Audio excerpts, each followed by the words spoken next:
Sa ibang balita, mahigit 92 billion pesos ang binito ni Pangulong Bongbong Marcos na items sa ilalim ng unprogrammed appropriations sa 2026 national budget. Sa kabila niyan, kinwestiyon ng ilang mambabatas kung bakit meron pa rin ito sa budget na tinawag ng ilan na shadow pork. Balita hatid ni Ivan Mayrina. Binito ng Pangulo ang 7 items sa ilalim ng unprogrammed appropriations na mahigit 92 billion pesos ang halaga. Kabilang naman sa itinara sa ilalim niyan ang pondo para sa AFP modernization, pondo para sa obligasyon ng gobyerno sa mga foreign assisted project, at pondo para sa risk management. We will not allow the unprogrammed appropriations to be misused or treated as a backdoor for discretionary spending. Its utilization is provided with safeguards and is only available when clearly defined triggers and tests are met and will be released only after careful validation. Kailangan natin ma-meet yung requirements or even triggers. One is when we have excess revenue, that's the time that we can also unlock that program appropriations. Approve kay Senador Ping Lacson at 3 natira sa unprogrammed appropriations. Pero si ACT Teachers Party List Representative Antonio Tino naniniwalang posible pa rin ang katiwalian hanggat may natitirang unprogrammed appropriations. Tinawag naman niyang shadow pork ni ML Party List Representative Laila de Lima.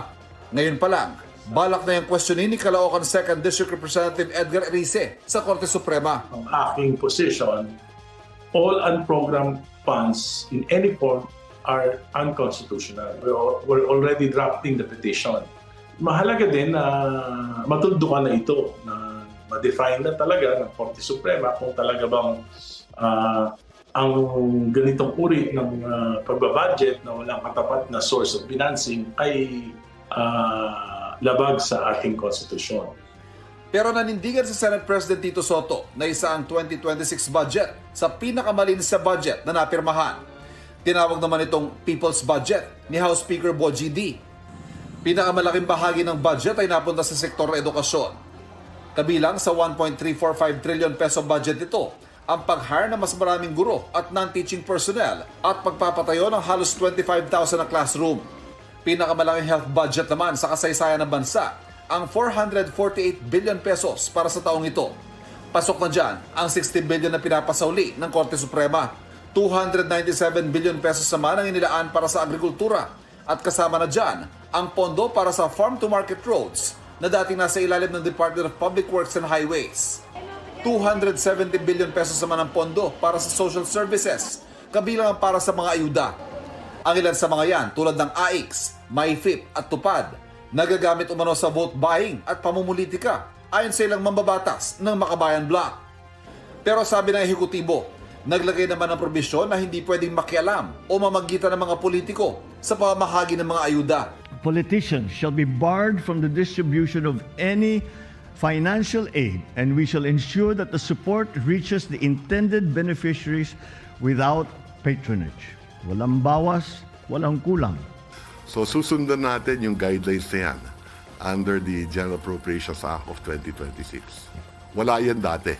So ngayon nandiyan yan. Malaking bagay ang paghihigpit sa paggastos sa gobyerno sa pagbagal ng paglago ng ekonomiya noong nakaraang taon. Ibinaba na ng Department of Economy, Planning and Development o DepDev ang mga growth targets ng bansa. Pero positibong makakabawi ang ekonomiya sa ikalawang bahagi ng 2026. Inaasahan ding maabot ang target na single-digit poverty rate sa 2028. Kaisa ninyo ako sa pagnanais na masiguro ang bawat pisong buwis ay mapupunta sa tamang proyekto at sa tunay na pangangailangan ng ating taong bayan. Magiging mas masinop, mas maingat, mas responsable kami sa paggastos ng pondo ng bayan. Mahigit 5 trilyong piso ng halos 6.8 trillion peso budget, popondohan ng buwis at iba pang koleksyon o kita ng gobyerno.